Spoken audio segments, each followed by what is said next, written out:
নদিয়ার কল্যাণীতে প্রবল জনরোষের মুখে তৃণমূল নেতা, আর্থিক দুর্নীতি সহ একাধিক অভিযোগে গ্রেপ্তার কাঁচরাপাড়া পঞ্চায়েতের তৃণমূল প্রধান পঙ্কজ সিং।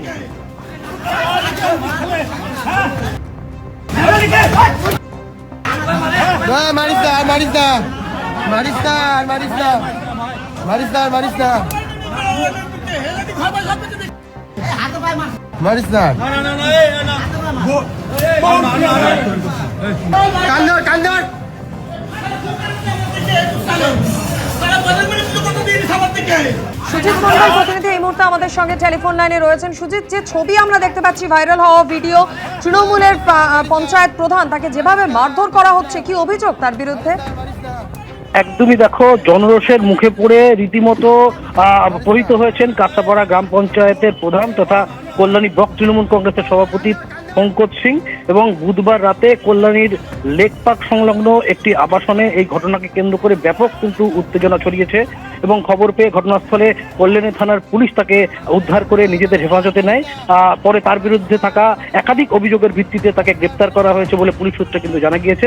এবং স্থানীয় সূত্রে যেটা জানা গিয়েছে, ভোটের ফল প্রকাশের পর থেকেই পঙ্কজ সিং আত্মগোপন ছিলেন এবং বুধবার রাতে তিনি কল্যাণীর একটি আবাসনে রয়েছেন এই খবর কিন্তু ছড়িয়ে পড়তেই এলাকার একদল মানুষ সেখানে কিন্তু আগে থেকেই জড়ো হন এবং যেটা অভিযোগ, তাকে ফ্ল্যাট থেকে বের করে মারধর করা হয় এবং ফ্ল্যাটের ভেতরেও তাকে বেধড়ক মারধর করা হয়। এবং পরিস্থিতি যখন দ্রুত উত্তেজনামূলক হয়ে পড়ে এবং উত্তপ্ত হয়ে পড়ে, তখন খবর পেয়ে কিন্তু ঘটনাস্থলে তাকে উদ্ধার করে নিয়ে যায় কল্যাণী থানার পুলিশ। এরপর পরিস্থিতি নিয়ন্ত্রণে আনে।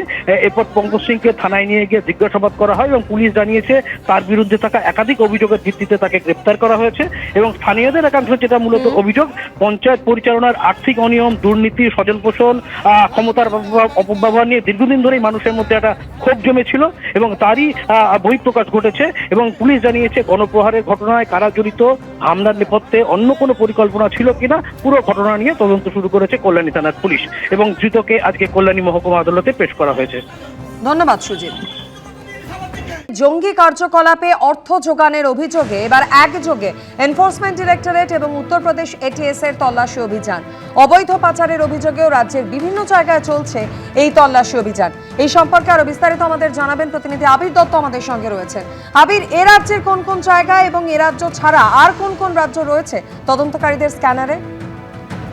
দেখো, মূলত টেরর ফান্ডিং ও অবৈধ পাচারের যে তদন্তে দেশ জুড়ে মোট 13টি জায়গাতে এনফোর্সমেন্ট ডিরেক্টরেটের তল্লাশি চলছে এমনটাই জানা যাচ্ছে। তল্লাশি করা হচ্ছে কলকাতা, উত্তর 24 পরগনা, দক্ষিণ 24 পরগনা, মুর্শিদাবাদের বেশ কিছু জায়গাতে। বাংলাদেশ থেকে অবৈধ অনুপ্রবেশ ও রোহিঙ্গাদের ভারতে এনে অর্থের বিনিময়ে ভারতীয় নথি পাইয়ে দেওয়া, এছাড়াও জঙ্গি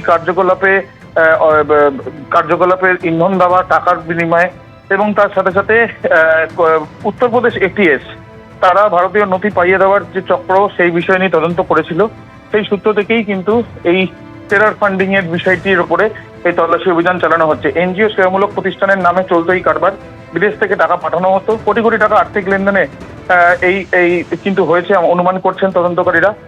যেটা জানা যাচ্ছে যে হাসনাবাদে উত্তরপ্রদেশের এটিএস তারা এসছেন এবং সেখানে কিন্তু এক ব্যবসায়ীর বাড়ি, একটা ব্যবসায়ী নজরে রয়েছে। যে জানা যাচ্ছে যে এলাকার তৃণমূল নেতা আব্দুল গাজীর বাড়িতে আজকে উত্তরপ্রদেশের এটিএস এ হানা হয়। সেখানে এনফোর্সমেন্ট ডিরেক্টরেটের টিমও যায়। আব্দুল্লাহ গাজী ও তার বড় ছেলে এই রামেশ্বরপুর এলাকায় মাদ্রাসা এবং অতিমখানা তৈরি করার নাম করে বিদেশ থেকে কোটি কোটি টাকা আনতো, এমনটাই অভিযোগ। এই ঘটনায় ব্যবসায়ী আব্দুল্লাহ গাজীকে গত 2 বছর আগে এটিএস গ্রেপ্তার করেছিল এবং এই ঘটনার পরে তারা আবারও এই তল্লাশি অভিযানে।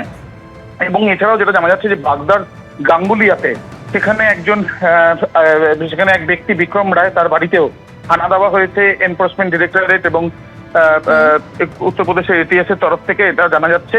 এবং তার সাথে সাথে 2024 সালে লখনৌ ক্রাইম ব্রাঞ্চ এই বিক্রমকে গ্রেপ্তার করেছিল। এবং তার সাথে আমরা যেটা জানতে পারছি, বসিরহাটেও কিন্তু এই তল্লাশি অভিযান চলছে। এবং বসিরহাটে যেখানে এই হাসনাবাদ অঞ্চলে যেখানে তল্লাশি অভিযান চলছে, সেখানেও কিন্তু দীর্ঘক্ষণ এই তল্লাশি অভিযানের পেছনে কারণ হচ্ছে অ্যান্টি টেররিজম স্কোয়াড, যেটা আমরা জানি এটিএস। এবং উত্তরপ্রদেশ এটিএস এর এই যৌথ তল্লাশি অভিযানের দিকে নজর থাকবে। এবিপি আনন্দ, এগিয়ে থাকে, এগিয়ে রাখে।